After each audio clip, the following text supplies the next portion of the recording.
Hello, my name is David McClean. I'm the head of the Scott Sutherland School of Architecture and Built Environment at the Robert Gordon University in Aberdeen. And together with Andrew Wilson at Sheffield Hallam University, I've been the co-author of this project. The PassPort portal is intended as an interface between students and practitioners and employers, principally alumni, to gain an understanding of the challenges and opportunities relating to working in international and intercultural settings. There's a lot of information, research information, about the importance of intercultural attributes, as they are termed.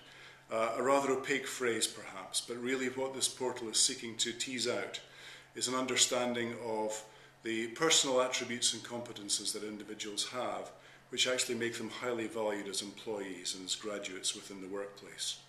Clearly, there is an imperative with both universities to develop a greater understanding of what makes our graduates most effective as international employees in a global workplace.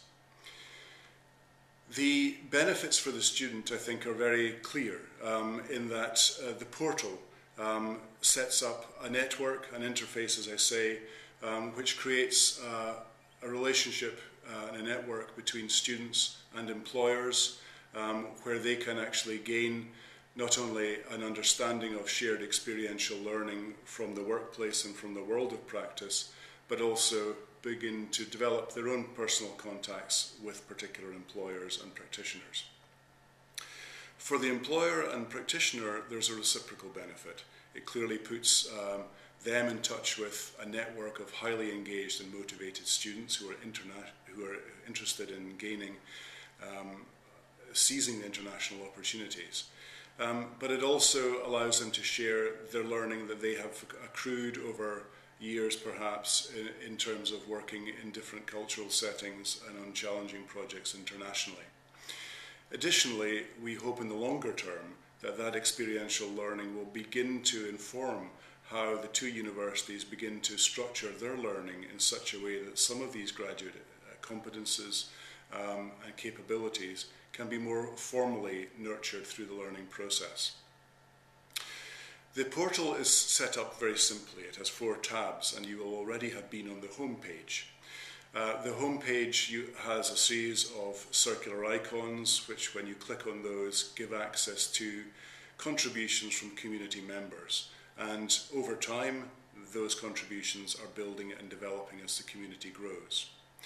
The About page that you are on now sets out really the purpose of the project, the objectives of the project, and what the ultimate objectives and endeavour is really all about.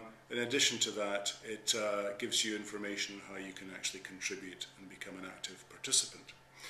In addition, there are 2 further pages. The first is the discussion page.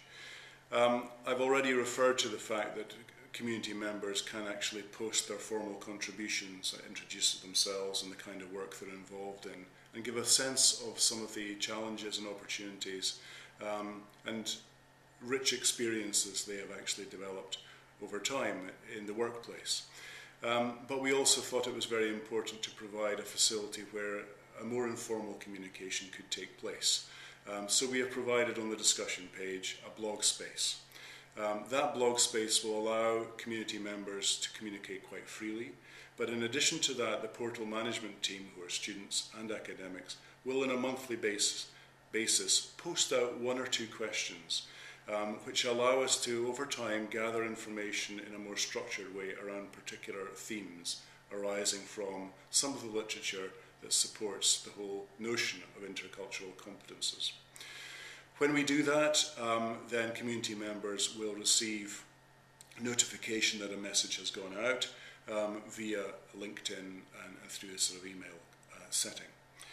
The final page is a resources page, which I guess is fairly self-explanatory, but the resources that we put on are online resources which relate and have a relevance to the broad field of working internationally. So that might range from very pragmatic information about visa regulations and accessing approvals to go to particular countries, information about working in particular countries, right through to more specific professionally related materials.